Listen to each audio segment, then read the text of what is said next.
네, 안녕하세요. 인사드리겠습니다. 저는 동국대 바이오환경과학과의 오충현입니다. 오늘 첫 번째 발제를 맡게 되어서 영광입니다.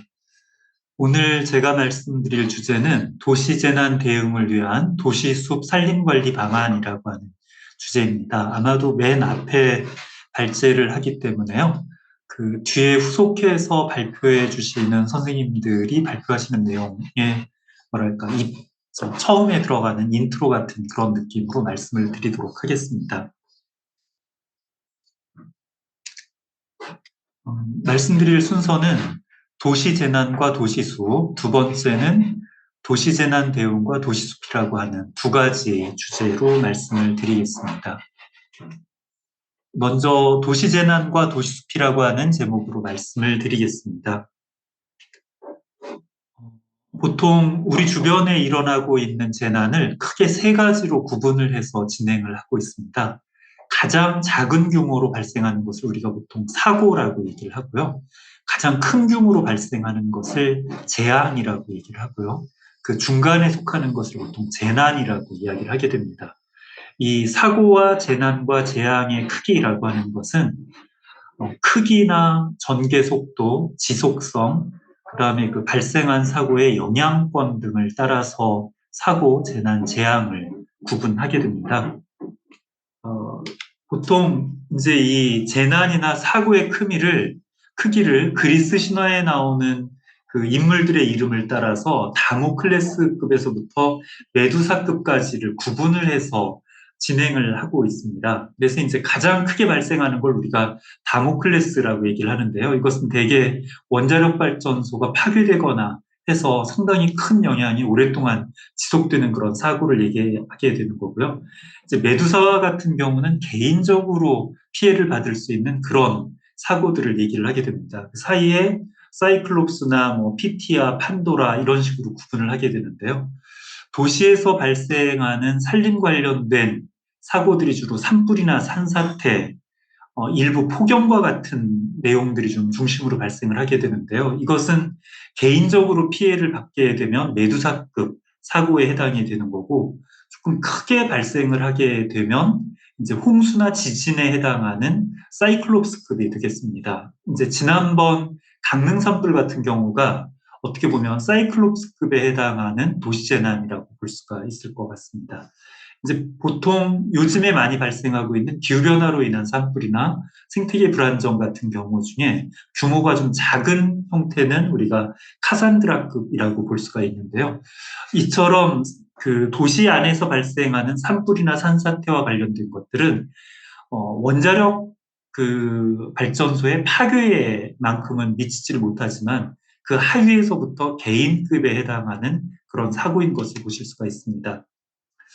우리나라의 관련 제도에서 대형 재난을 규정하고 있는 것을 보실 수 있는데요. 대형 재난은 지금 보시면 대형 철도 사고에서부터 대형 화재까지 5가지로 구분을 하는데요. 이 중에 대형 산불이 산림보호법에 의해서 진행되는 대형 재난에 해당이 되게 됩니다. 대형 재난이 되기 위해서는 피해 면적 규모가 약 100만 평방미터 이상, 24시간 이상 산불이 지속될 경우에 이제 대형 산불에 해당하는 대형 재난이 되겠는데요. 우리가 지난번 울진에서 겪었던 경우가 바로 국가에서 정하는 대형 재난 규모급이다라고 보시면 될 것 같습니다. 그런데 이제 이렇게 그 최근에 발생하는 재난, 특히 도시에서 발생하는 재난은 기상, 집안, 오염 또는 건강위해 시설 이런 것들이 복합적으로 연계가 돼서 발생한다라고 하는 문제점이 있습니다.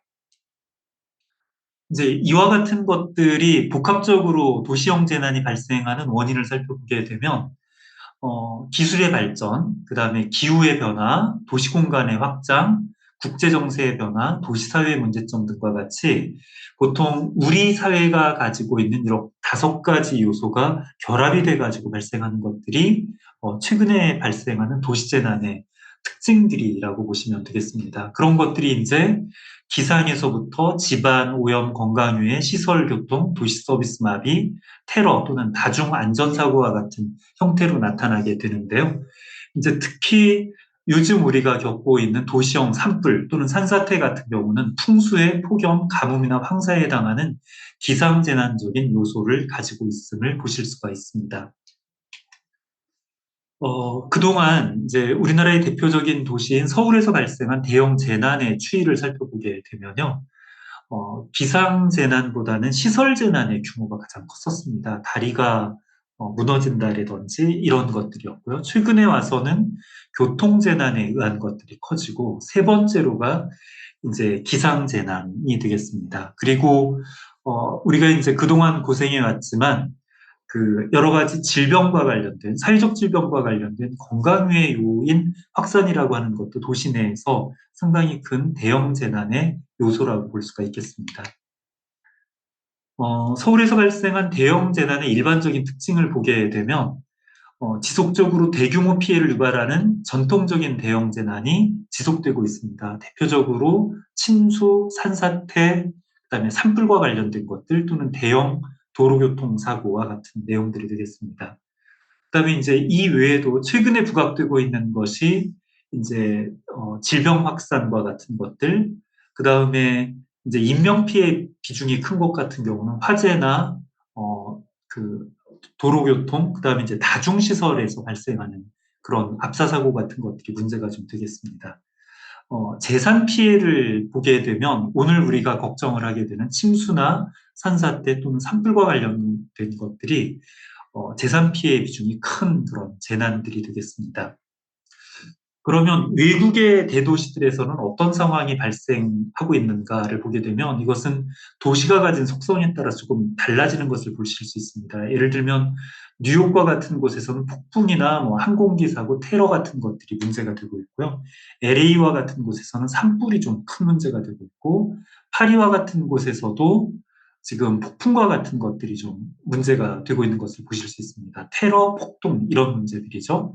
런던도 이제 화재나 여러 가지 사고들, 그다음에 우리와 좀 유사한 도쿄 같은 경우는 태풍이나 특히 지진, 화재, 철도 사고 이런 것들이 큰 요인이 되고 있어서 나라마다 또는 국가마다 조금씩 큰 차이가 있지만 이제 서울이라고 하는 특성에서 보게 되면 폭염이나 산불이나 이런 요소들이 우리가 좀 주의 집중해서 보아야지 되는 대형 재난이라고 볼 수 있겠습니다. 우리나라의 대도시와 이제 해외 대도시들과의 유사점을 살펴보게 되면 풍수의 화재, 철도 지하철 사고와 같은 것은 공통의 영역입니다. 그래서 지금 우리가 고민하고 있는 산불, 산사태, 풍수해와 관련된 것들은 세계 도시들도 유사한 점이라고 볼 수 있겠고요. 이제 외국에서는 테러나 폭동 같은 것들이 많다라고 하게 되면 이제 서울에서 고민을 해야지 되는 것은 생활환경 독성물질이나 위험물 사고와 같은 것들인데요. 사실 최근에 이제 기후변화로 인해 가지고 서울에서도 지금 보시는 것처럼 폭염, 폭설, 대형 산불, 산사태, 홍수 등과 관련된 재난이 지속적으로 위험성이 높아지고 있음을 보실 수가 있습니다. 세계적인 차원에서 위협이 되는 주요 위험 요인을 월드 이코노믹 포럼이라고 하는 곳 발표를 한 사례가 있는데요. 이 X축으로는 발생 가능성이 되는 거고요. Y축으로는 그것에 따른 영향인데, 보시면 극한 기상이변이나 자연재해, 기후변화와 관련된 내용들, 이런 요인들이 최근 들어서 심각해지고 있음을 볼 수 있고요. 오늘 우리가 고민하는 주제와도 직접적인 연결이 되는 내용을 보실 수가 있습니다. 그러면 이제 한 3년 정도 지났는데요. 서울 시민들에게 재난에 대한 위험도 인식 조사를 해봤습니다. 왼쪽은 시민이고요. 오른쪽은 전문가인데요. 양쪽에 조사를 해봤는데 실제로 시민이 느끼는 분야나 전문가가 느끼는 분야가 큰 차이가 거의 없음을 보실 수가 있습니다. 그러니까 우리가 언론 등을 통해서 소개가 되어 있어서 그런지 대형 재난에 대한 위험도 인식이 전문가나 시민이 크게 차이 없이 비슷한 것을 보실 수가 있습니다.